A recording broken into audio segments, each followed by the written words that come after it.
Hey, Clutterbugs, welcome back to the Clutterbug Podcast. I'm excited today because I am interviewing an incredible person who's like campaigning for women with ADHD. You know that I've been recently diagnosed, so I'm so excited and passionate to talk to the incredible Tracy Otsuka. She has a podcast called ADHD for Smartass Women with over 5 million downloads. This is one of the fastest growing podcasts. I'm so thrilled. And also a brand new book coming out by the same name. This one's going to blow you away. Are you ready? Welcome, Tracy. I am just absolutely delighted to be here, Cass. I feel like every time I do these, there are people in the audience that are thinking ADHD, that has nothing to do with me. And by the end of the episode or the program or wherever I'm speaking, they're like, oh my gosh, that's me. That explains everything that I was wondering about myself. So I'm so excited to be here because I want to change more lives. I love this. Yeah, I recently just went to the ADHD convention in Baltimore. It was like the Chad Big convention. Yeah. And I'm going to tell you, I was diagnosed 4 years ago, and I still don't know very much about ADHD. I really haven't researched a lot. I was diagnosed, but that diagnosis changed nothing, and it changed everything Yeah. because I finally forgave myself for years of just not being able to get my life together in the way that everybody else could. I want to talk about this because you specialize in ADHD for women. Why is this so important? Like, why does it look different? And why do so many women get underdiagnosed, like undiagnosed? Why? Why are we slipping through the cracks? So let me start out by saying that ADHD is, well, according to the Diagnostic and Statistical Manual of Mental Disorders, isn't that the most awful name? Clinicians will diagnose ADHD based on these symptoms. Number one, you're hyperactive, you can't sit still. There can be inattention too, so the hyperactivities in your brain. We'll talk about that in a second with respect to women. You're impulsive, so you don't think before acting. You just go out there and do things. And number three, you're distractible, so you struggle with focus. The problem with women is that we tend to be we have twice the number of inattention than men. We're diagnosed at the same rate, or we should be, because we have the symptoms at the same rate. But because clinicians don't understand what inattention looks like, women and girls were not being diagnosed. So a girl with inattentive ADHD would look like that girl in the back of the classroom, and she'd be in her head. She'd be thinking, creating this whole fantasy world in her brain, kind of where she is. And all of a sudden the teacher will call on her and she's like, me? Oh, and she doesn't even know what class she's in. Like, what are they even studying, right? Because she hasn't been focusing at all. She's been in her head. For an adult woman, it can look a lot like the absent-minded professor. So in your zone of interest, your area of brilliance, you are just at the top, right? And people see that. Oh my gosh, she's so smart. She's really like, she knows that area. But then the other more basic things like keeping your home, like paying your bills, like making sure your car isn't a big disaster, that can be a struggle. And so people will look at you and think, well, she's doing it on purpose. She's not trying hard enough. It's a character flaw. It's a moral failing. So because twice the number of girls have inattentive ADHD than boys, boys tend to be annoying, right? They're climbing up the walls. They're loud. They might be aggressive. And so they externalize their symptoms because there's such a problem.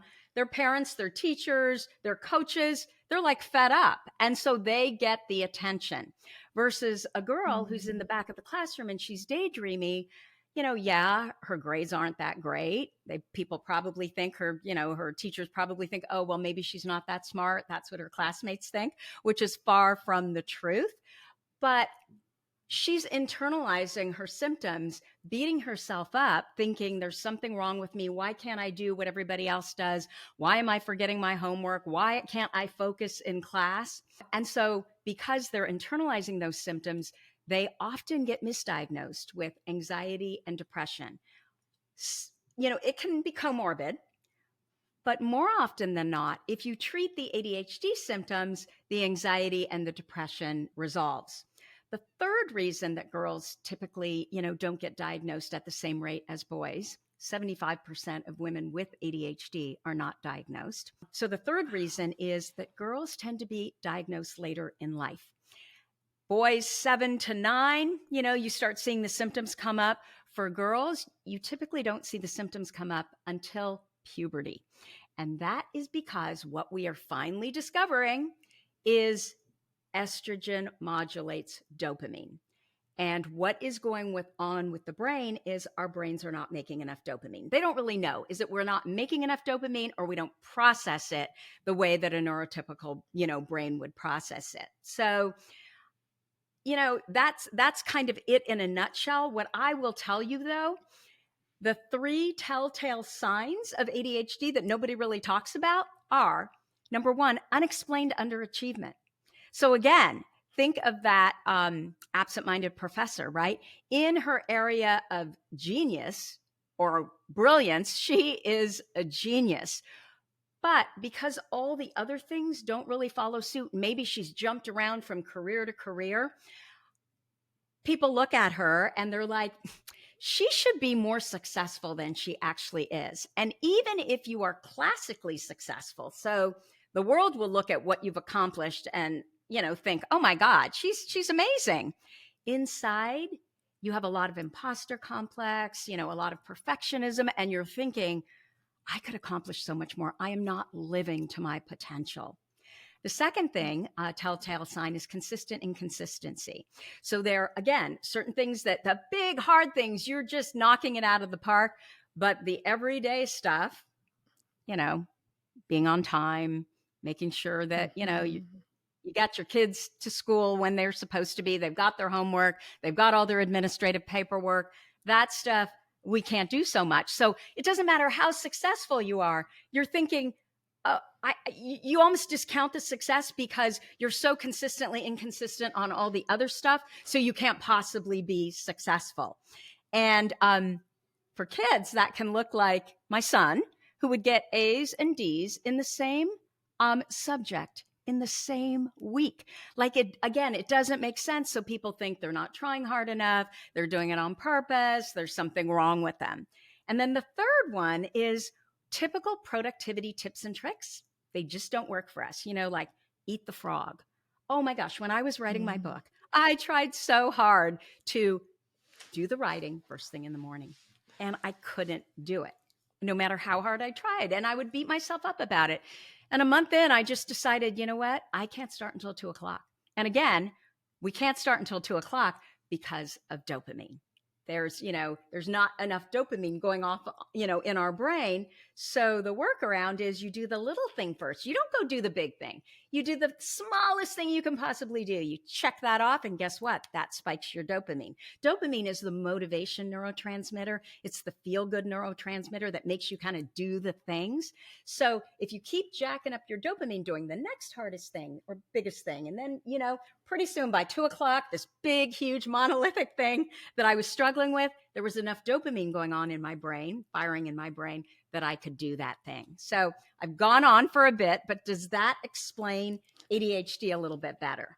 It does. Yeah. I love your explanation because it really simplifies it. And I think a lot of people here. So here's what I've noticed. Even I had more traditional ADHD symptoms as a kid, extremely hyperactive, could not stop talking, annoyed everyone, peeled me off got the ceiling, moved. always like, yeah, constantly. Oh, for the entire grade 6, my desk was in the hall because I was so annoying. My teacher just moved me to the all hall. the time.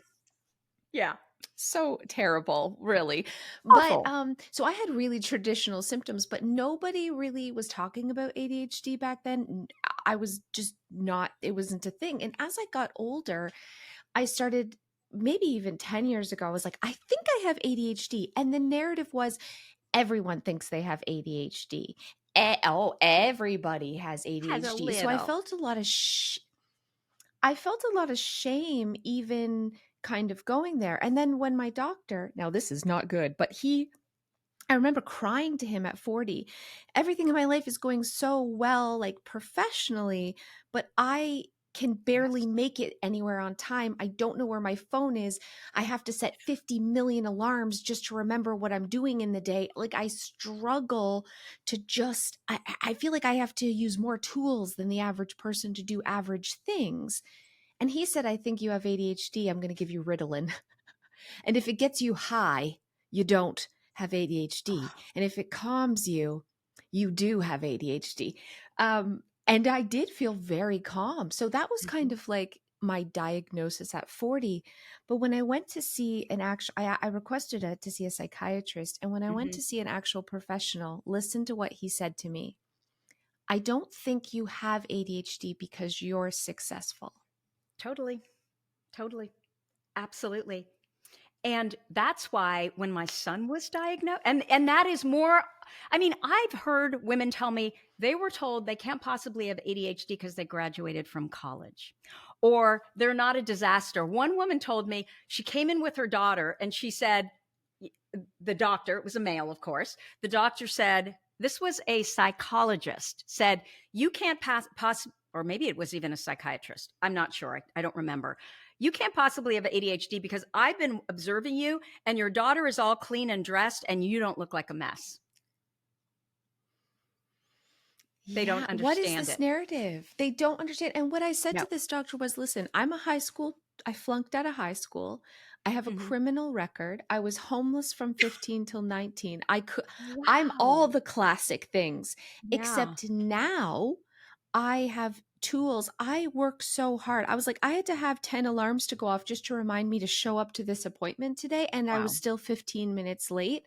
So I had to really fight him and explain all the ways that my brain, I have to overcompensate for my scattered brain, just so he could say, oh yeah, maybe you do. And I wonder how many other people are kind of dismissed as, no, you don't have ADHD. Everyone thinks they have ADHD. This is normal. This is normal to feel this way. Everyone feels this way.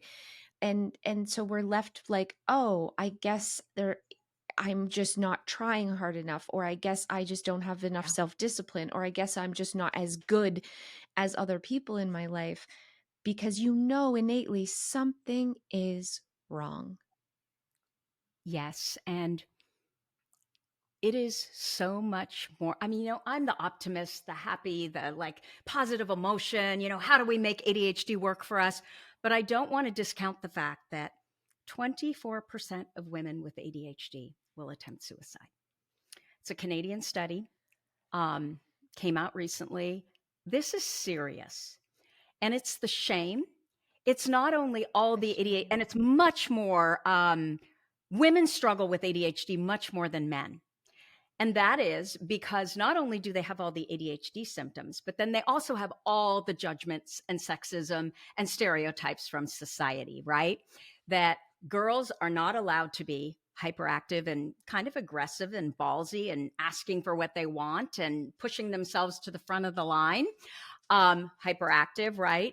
They are supposed to be clean and neat and retiring and fit in and, not talk too much and not be too loud. And so they get a lot of shame around that. Plus, they're supposed to be not only the executive functions, the administrative CEO for themselves, but also for the household, for their kids, and often for their partners. So men partners, right? Yeah. So that is why the suicide risk is 8 times higher for ADHD women than it is for ADHD men. It's all the shame that society piles on top. And so the 2 keys for me, because I would have never thought I had ADHD. I did well in school. But now when I go back and look at how hard I had to work, like I just kind of glossed over it, right? Compared to my friends who would literally, I would be studying for weeks before, had these incredible outlines tabbed, highlighted, gone to note, one page, then note cards. I mean, it was insanity. And my friends would take because my notes were so good. Everything was just so organized.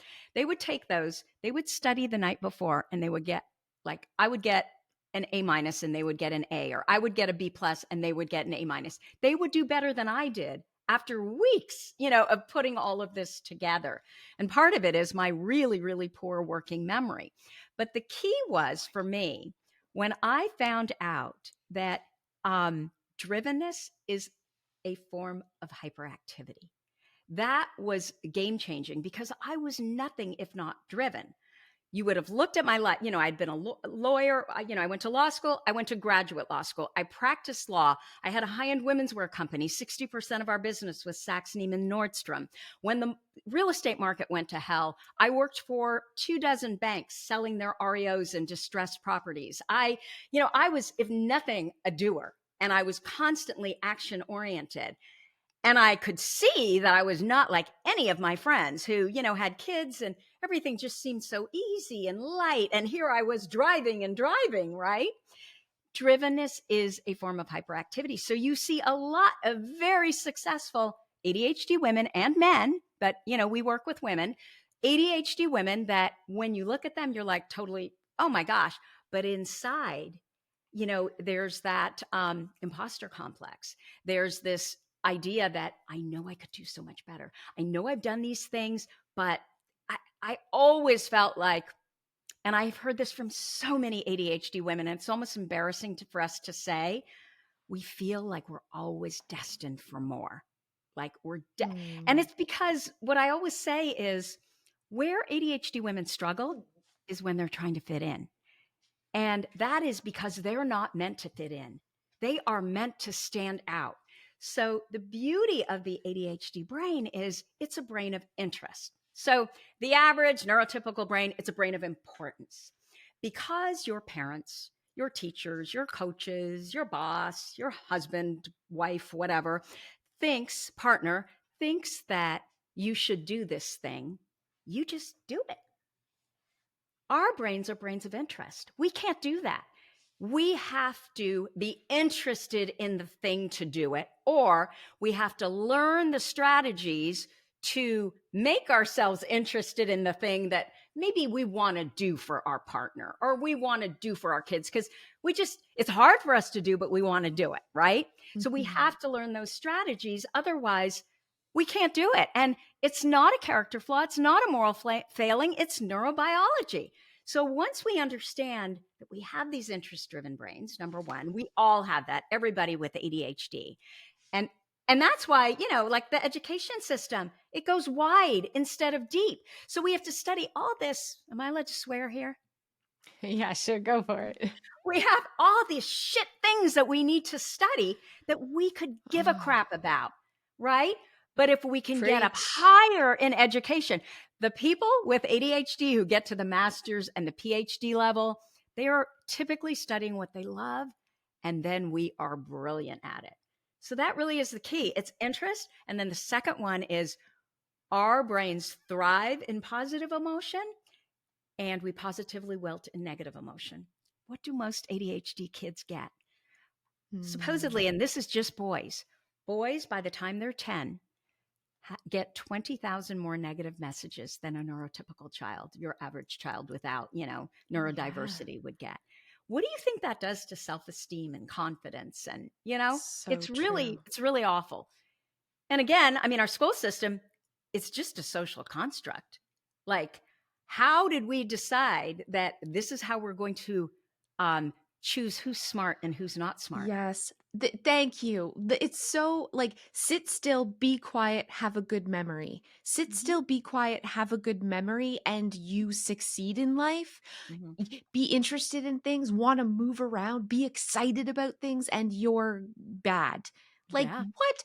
My whole childhood, I was told I was annoying probably 50 times a day by everybody, not just adults, parents, teachers, but peers as well, because I was so excitable all the time. And I think that even to this day, people are like, calm down. Oh, you're so extra. You're so extra.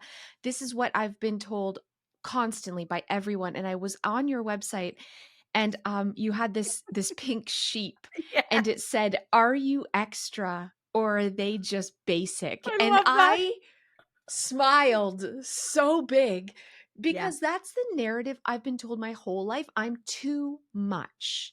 Be less. by everyone.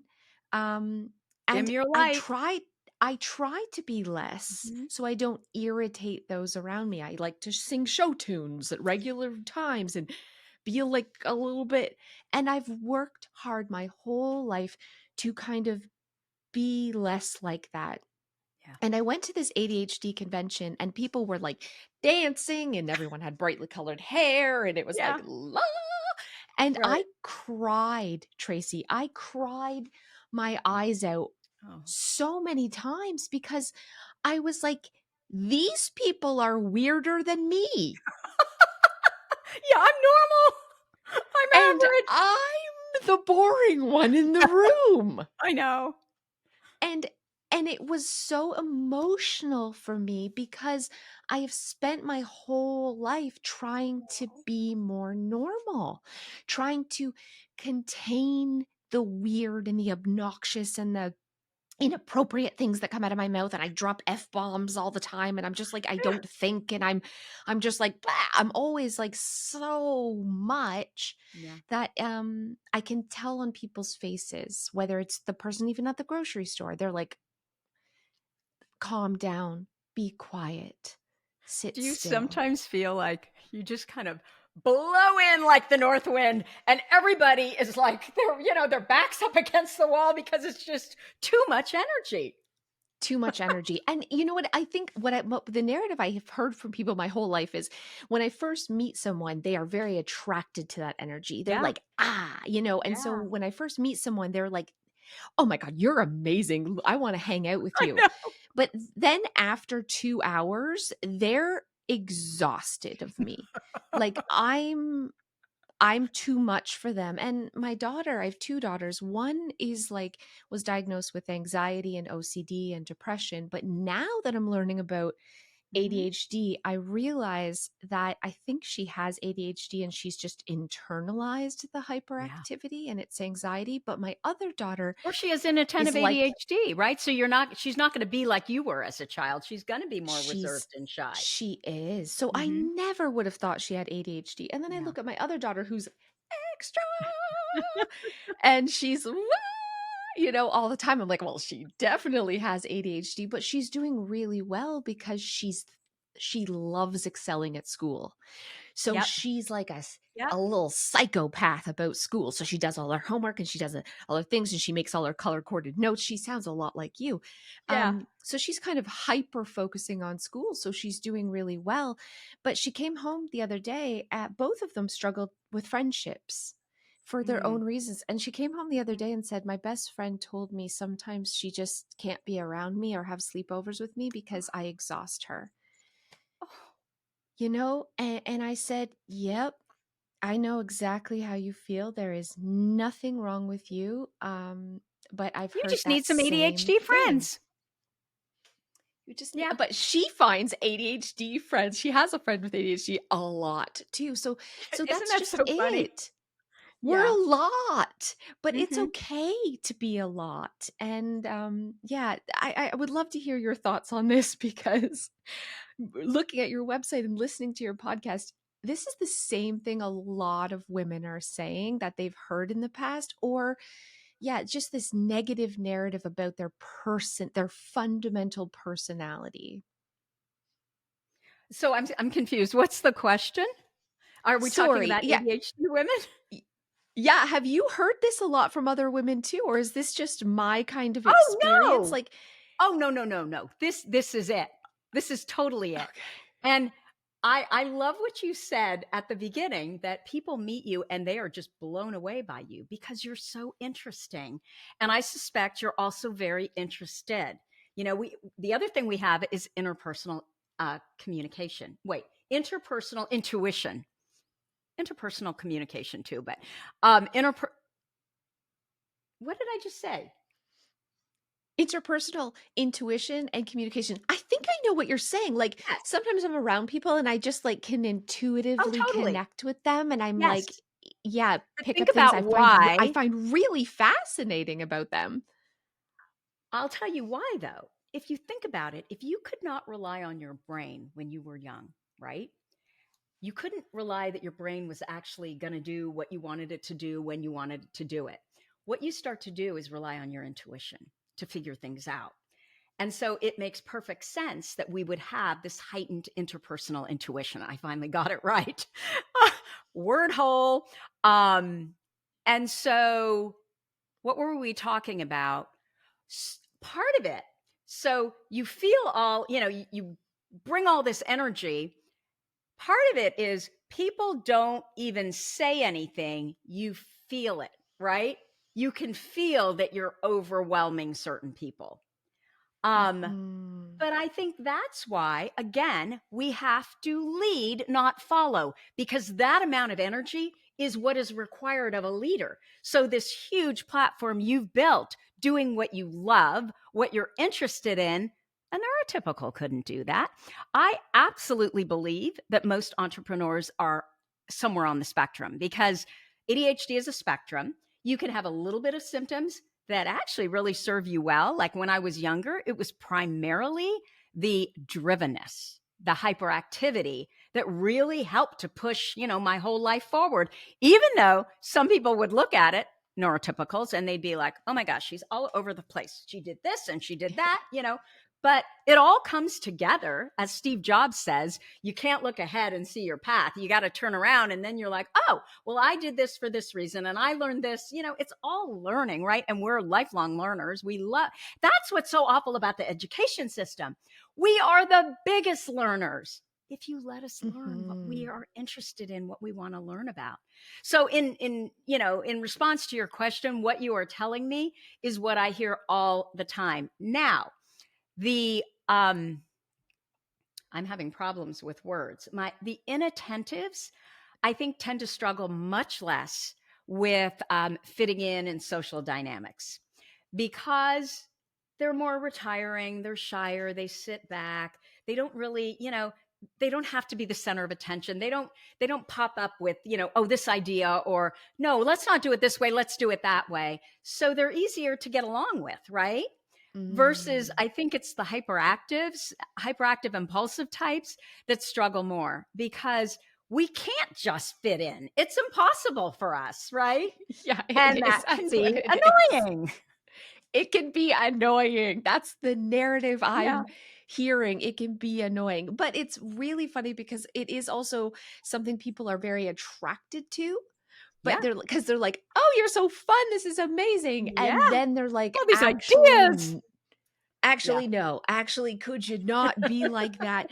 So I've tried my whole life to be a little bit different. So if you're listening to this podcast and you're like, I'm not hyper like that, that doesn't mean you don't have ADHD. No. You may be the other side of that, which is the more reserved, more introspective, more internal chaos in your brain. Overthinking. Overthinking. You're very sensitive to criticism. There's something called rejection sensitive dysphoria that they say is only with ADHD. And so that would look like you go to a party and, you're doing whatever you do, and then you go home. You wake up the next morning and you are overthinking everything that happened at that party. Why did I do this? Why did that person do that? And so the hyperactivity is there, but it's in your brain rather than, exclusively in your body. So for us that are hyperactive, what we've discovered is that action is what fires our dopamine, which, remember, is the neurotransmitter we don't make enough of. And so that is why we are classically successful, because we're just on to the next thing, because we're constantly dopamine seeking, right? Yes, and exactly. You can be dopamine seeking in a bad way too, like a way that doesn't serve you, meaning addiction. And it's all tied to ADHD. But you can also be dopamine seeking in a way that works for you. So you are achievement oriented, you're driven, you're an entrepreneur, you're doing all those things. And guess what? That is what keeps you out of your brain overthinking. And so that's how we learn to stay out of that brain, because my brain can get kind of, creative and anxious. And if I'm there too much. Yeah, I love that. I definitely think my oldest daughter, who's the more reserved, shy, internalized hyperactivity, she was, like I said, diagnosed with anxiety and OCD and depression. on a ton of different medications, none of which are doing really anything at all. And Mm. now I'm starting to think, Yeah. does she need a stimulant? Instead of toning, she's trying to Yes. tone her. Does she need a stimulant? But it's been very hard to find a doctor who's willing to diagnose her because her grades are okay and she isn't hyperactive. It's bananas. But she definitely has this rejection sensitivity, I think. Now, again, Mm. I'm like these couch people who diagnose from WebMD. I know what you're Yeah. I know, but listen, Yeah. if someone doesn't text her back immediately, what she's saying is, I keep thinking they hate me and they don't like Mm. me. Or she'll interpret things, like, oh, they don't want to hang out tonight. Maybe they don't like me. Maybe this. Or even if they say anything that even is like remotely, even constructive criticism, Yeah. she really Yeah. takes it as a blow. And it Yeah. just takes all the wind out of her sails. It's very odd. And I was like, oh, maybe she's just extra sensitive. But no, maybe she has this rejection sensitivity because she has ADHD. So hypersensitivities is an ADHD characteristic or trait. And again, And we know that ADHD is hereditary, right? oh yeah, totally. So if More I have hereditary it, than height. Yeah. And it sounds like you had wow. pretty extreme ADHD. I mean, until you were able to channel it in a way that worked for you, you struggled with it. I just can't even imagine Mhm. though I these. I still I struggle Yeah. every day. So I take medication. I take a stimulant, which is a little bit helpful. I'm not, but it is not a cure. Let me tell you No. that. I No. still have to have multiple alarms, reminders, email reminders, notes. I have a terrible working memory, as you say, and so I need notes and lists and notes and lists and then reminders of the notes and lists and then double back reminders, and I still misplace and forget things all day long. It's a struggle for me. Yeah. But I am such a dopamine addict that in professionally it looks like I'm being really successful Yeah. because I'm like, I'm going to do this and I'm going to do this and I don't overthink it and I just throw it at the wall and one of these Right. is going to work out because I've tried 50,000 things and one of those Mhm. things is going to seem like I've done an okay job. And you can see how someone like you, who is traditionally successful, maybe not traditionally in as far as the route, right? But successful. Um, oh my gosh, what was I just going to say? What were you saying before this? That I'm a hot mess disaster with no memory, and I'm loving you right now. That you are also Yeah, this so. is how it You're Ramble. like my. It's amazing though because you are so successful and a lawyer, and you have this gorgeous website and this incredible podcast, but you're like unabashedly, yeah. I struggle to also remember Oh, things my working memory is so bad. And the saddest so part is bad. before puberty, um, I was not only the lead in the English speaking plays, my mom was German. I was also the lead in the German speaking plays. I could memorize anything. And literally 13 years old, I remember I was giving a book report and I couldn't remember anything. And I had cheated. I hadn't read the book. So there wasn't even anything to connect to. It was just what I had memorized in my brain. I remember the Mrs. Schumann wrote disturbed speaker, and I was used to getting A's, right? So that killed me. And Mm. so ever since then, I'm always hyper prepared, over prepared, because it gives me anxiety, not to be. But after that, I couldn't even remember a chorus of my favorite song. That's how bad my working memory is. Yeah, I can't remember song lyrics. I can't remember what I had for breakfast. I can't Yeah. remember. I'll be watching a movie and not being able to remember the name of the movie or the book that I'm Oh, reading or the names of the characters in the book that I'm reading. And I yes. will meet you and you will tell me your name and I will not remember it. And I have Yeah. to repeat it constantly in my brain to try to remember someone's name and like come up with a like way of tying it to a story or something. I have to overcomplicate every freaking thing. Yeah. Can we Yeah. talk just for a second about Yeah. medication and Mm. because there's a lot of stigma attached to medication, and the narrative I hear from people a lot is like, oh, you're just throwing meds at kids when they really just need to Ugh. exercise, or, you're turning them into zombies. I'd love to hear your thoughts on medication, why it works, maybe you think it doesn't work, just your general thought on it. So this is really interesting because medication does not work for me. But for whatever Mm. reason, the powers that be decided that I was going to go to a different psychiatrist. And, you're a guinea pig, right? So for 70% of people, medication actually works pretty well. For 30% of us, the symptoms, the negative symptoms from the medication may be worse than the medication. For me, everything makes me anxious. I can't even drink coffee, which is, a form of stimulant, right? So where was I going with this I tried and tried and tried. And then I ended up going to a new psychiatrist to try more. And she prescribed Ritalin for whatever reason. That's usually the first. Adderall or Ritalin is usually the first line of defense. If Adderall doesn't work, then they'll try Ritalin. My psychiatrist never did that. So I tried Ritalin and I was giving a speech. And of course, I couldn't memorize the speech to save my life. I had just weeks and weeks of preparation. Yeah. And Mhm. so I got the prescription for Ritalin. I was driving home and I had taken it.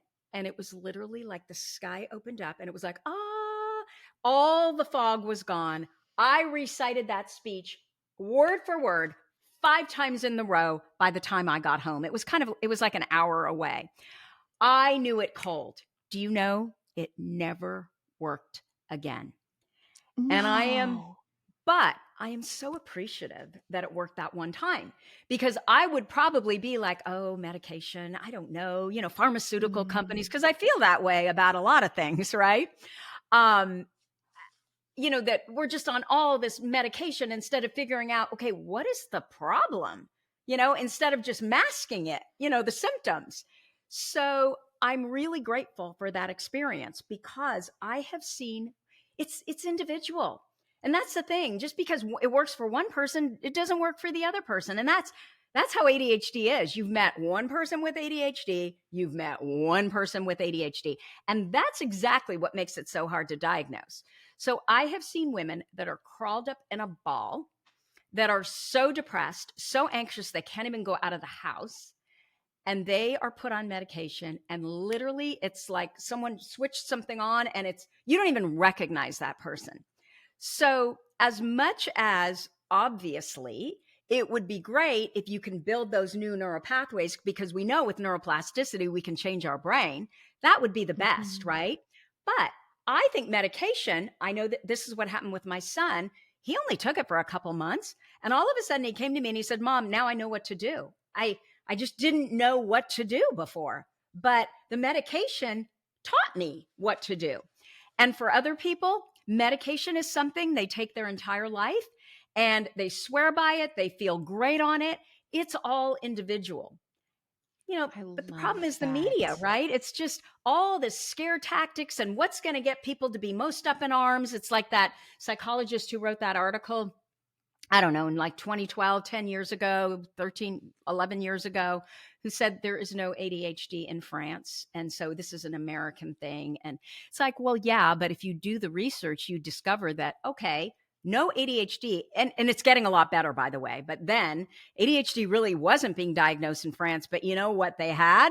A lot of anxiety, a lot of depression, a lot of addiction issues, because it's like Mhm. whack-a-mole, right? You keep it down in one area, it's going to come up in another area. It's all about our Mhm. nervous system and regulating our nervous system.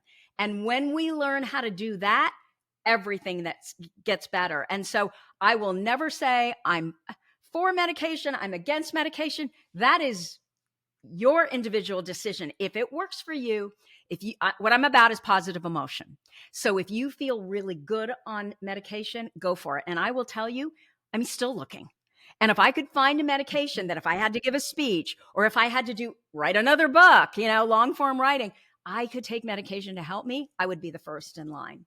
So that's how I feel about medication. I mean, it's I not a love that. Okay. religion, right? Yeah, I love that. So I had the same experience the first time taking Ritalin.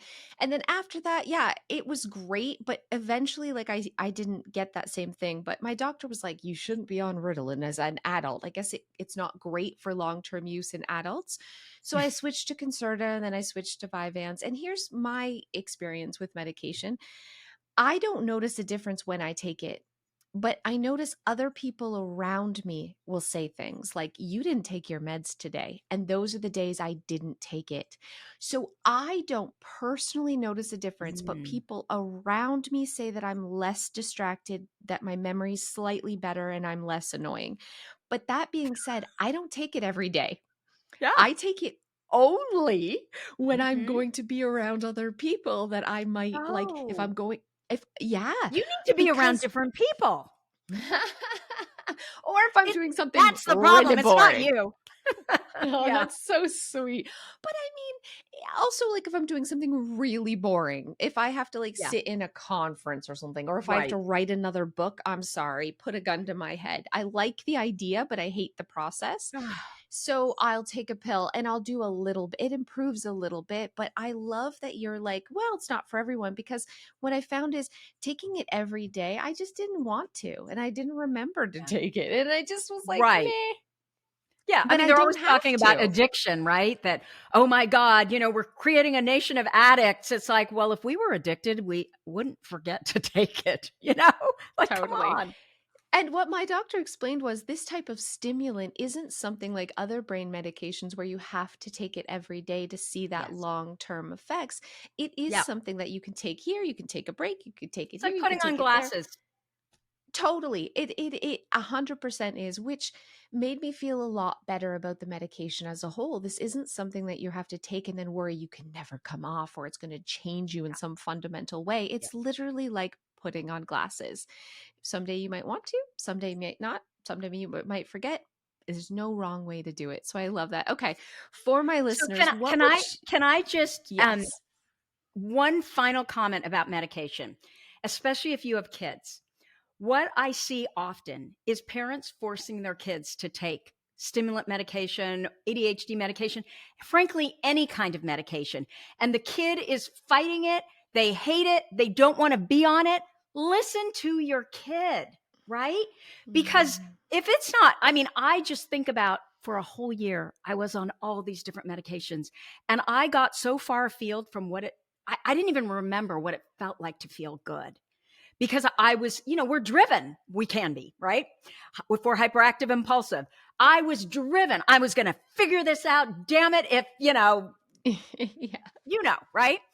And all of a sudden I realized that I'm anxious all the time. I feel like crap. And so if your kid is feeling that way and telling you that, medication doesn't work for them and it's Mhm. making things worse.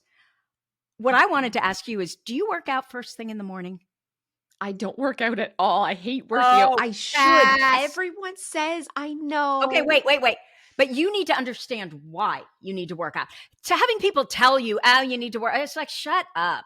I'm going to, I definitely challenge the status quo. So if someone's telling me you have to do something, I'm going to do the opposite just because I can. And it sounds like you're a bit like that too. So Yeah. exercise and it's moving your body. And so all you have to, so I literally get up in the morning and it's like, I've changed my brain to the point of, I feel like what are those automaton? I just get up and I go right to my gym because exercise, you remember, none of that medication works for me. It does not spike my dopamine. It makes me anxious. It makes me worse. So exercise at 70% of your max heart rate for 25 minutes is like a course of Adderall and a course of Zoloft at the same time. Only Mm. 25 minutes at 70% of max heart rate. So when you start thinking of moving your body, forget exercise, that sucks, that word. When you start thinking of it like medicine, like it's going to benefit your brain, the more you do it, also, it will change your brain so you will start to crave it. But I believe the best thing you can do, and there have been studies around this, and it consolidates learning. It does all kinds of things. It helps with working memory. And it's really the number one thing that I do. And I do it first thing in the morning because what it does is it jumpstarts the dopamine, right? And so then when I sit down to do that first little thing, I'm at a level of dopamine that makes sense. And then I do a little bit, that next thing, and then that next thing, so that finally the dopamine is popped up high enough that when I need to do that big, awful, scary thing, it's so much easier. But it truly is the best thing you can do. Do you know in the UK, if you're depressed, they will not prescribe SSRIs and, medicine for depression as a first line of defense. The first thing they will do is they will write you a prescription to exercise. It is literally life-changing for mood, for all kinds of mental health, for memory, for, focus, for everything. So I'll get off my platform now. I've heard this. I know. And the truth is I'm not a morning person. So I don't really get that kick of energy till like 2-3 o'clock in the afternoon. But that's not traditional life schedule. I have employees who show up at 9. I got to do the 9 to 5. And it sucks. Okay, so maybe but if that I doesn't worked matter. out in the morning, yeah, I could jumpstart because now like I'll have energy at 10 o'clock at night and I'm like want to do stuff, and that's when I should go to bed. Rhythm. And that is completely exercise, sleep, and getting out in nature first thing in the morning, light. It's all a cycle. And so you're right. You start out working out in the morning, your circadian rhythm, you're going to get tireder earlier in the evening, and you'll be less likely, unless you're writing a book, to be staying up until all hours of the night. It's all connected. Okay, Tracy, I'll give it a try. Okay, but Cass, you can't do something you hate to do. So what would you actually like to do? I mean, take a dance class, just go walk out in nature. So if you do your exercise you're moving your body with nature, you get a double whammy, because guess what? Nature spikes dopamine too.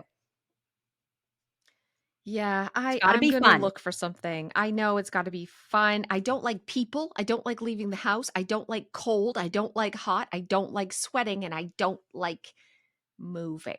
So what about a Peloton? I've heard of the what I do. I've heard the Peloton because there's people like shouting at you and it's exciting. And I think there's what this I guy, need is the Cody. excitement. There's a guy, Cody, who is friggin' hilarious. He's so inappropriate. He's so ADHD. You would love him. He's gay. He comes with the painted nails, and he's got all this energy, and he's just so fun. Okay. I've heard this, that the like having somebody there in your home, but like connecting with them, and they're like, come on, yeah, is probably, I could see that's what I need. My fear is I do this, I buy things, and then I don't do it, and then I just continue to pay for it till the end of time because I forget to cancel the or it's too big of a hassle to figure out how to cancel it, right? Well, like, don't you have a dog? Don't you walk your dog? Nope. I throw a ball for her. I throw a chuck it ball for her, and I hate every minute that I do it, but I love her enough to get my butt out there and do it for her. Yeah, I have a mental block when it comes to exercise. It sounds like I do. Yeah. Yeah. It's my mindset when it comes to exercise. Totally is. Okay. Listen, we're going to be ending soon. So I want you to talk to my listeners, and maybe, I guarantee they're like, do I have it? Do I not? Let them know how they can find you, find more information so they can get to know themselves a little bit better and maybe make a more educated decision about where they go with getting a diagnosis or even treating it at home like they have it because they have nothing to lose. Yeah. Yeah. Well, probably the first place they should go is, well, of course, they should buy my book, ADHD for Smartass Women. So let me tell you what the URL is. It is ADHDforsmartwomen.com/book. And if you go there, there are all kinds of bonuses for the cost of a $28 book that are free. And one of the first one is, what does ADHD look like in women? And it's a training that I do that is really helpful if you're thinking, well, maybe, but I resonate with some of this, but I'm not sure. The next thing I would say is start listening to my podcast. I know that if it resonates with you, you are going to start to see yourself not only in me, because maybe I don't quite, fit the bill, but definitely in my guests. And that's what I hear over and over again. So those are the two places that I would send people right now, and maybe Instagram, which is at Tracy Otsuka. Thank you. I'm going to pre-order your book right now. I am Thank so you. excited. It actually comes out on Boxing Day. Congratulations. Yeah. You're an absolute treasure trove, not just of knowledge, but like I feel like you're my people. You're my tribe. Yes. And I I feel the hope same way. people listening or watching this, if you're watching it, are feeling the same thing, that you don't. You're not extra. Maybe everyone else is basic. Yes, There absolutely. is nothing wrong with you. No. You are amazing just the way you are. We might just need some new tools for our toolbox to help us make life a little bit easier. And I think embracing the things that make us so awesome is also really important. I got to stop trying to keep myself small for other people. Yes. Yes. And like you said, maybe find new people. Yeah, absolutely. Well, thank you, Environment. Tracy. Thank Absolutely. you, Tracy. I'm gonna work out tomorrow morning just for you. I'm gonna think of you. Call it I something appreciate different. this. You I need to cut, know. like, it's all up here. It's the thoughts around, right? But once you connect, I'm going to do this, whatever. And how do I feel after? Connect those two things, because you're doing it for your brain to feel good. You're right. I can see myself getting addicted. I mean, I used to hate housework. I hate it. I hated cleaning and Yeah. decluttering and Now it's organizing. fun. Kill me now. Now I see the benefit and I'm like, "Oh Yeah. my, it's like dopamine for me." I'm like Yes. addicted to doing it because it Mhm. feels so good. The results feel so good. So, So you're does right. moving your body.